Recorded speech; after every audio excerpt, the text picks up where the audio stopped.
As the President of the United States, it's my tremendous যুক্তরাষ্ট্রের ৪৭তম president হিসেবে সোমবার শপথ নেবেন ডোনাল্ড ট্রাম্প। এর আগে গতকাল রোববার ওয়াশিংটনে সমর্থকদের নিয়ে বিজয় উৎসব পালন করেছেন তিনি। সেখানে ট্রাম্প বলেছেন, প্রথম দিন থেকেই তিনি ঐতিহাসিক গতি ও শক্তি নিয়ে কাজ করবেন। ট্রাম্প তার সমর্থকদের বলেন, তিনি সীমান্তে অভিবাসীদের অনুপ্রবেশ পুরোপুরি থামিয়ে দিবেন। ভেনেজুয়েলা থেকে প্রচুর অভিবাসী আসা প্রসঙ্গে তিনি বলেন, ভেনেজুয়েলার অপরাধী গ্যাং ট্রেন দে অ্যারাগোয়া সদস্যদের আমেরিকা থেকে বের করে দিবেন। ট্রাম্প বলেছেন, এরা খুবই রুক্ষ মানুষ, এরা আমাদের দেশকে নরক বানাচ্ছে। এছাড়াও নবনির্বাচিত মার্কিন প্রেসিডেন্ট জানান, তিনি আমেরিকার সব সমস্যা সমাধানের প্রতিশ্রুতি দিচ্ছেন।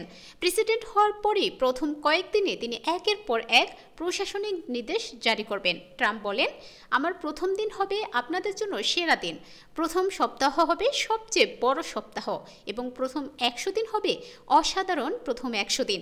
এছাড়াও তিনি জানিয়েছেন, বাইডেনের আমলে নেওয়া অনেক সিদ্ধান্ত তিনি বদলে দিবেন।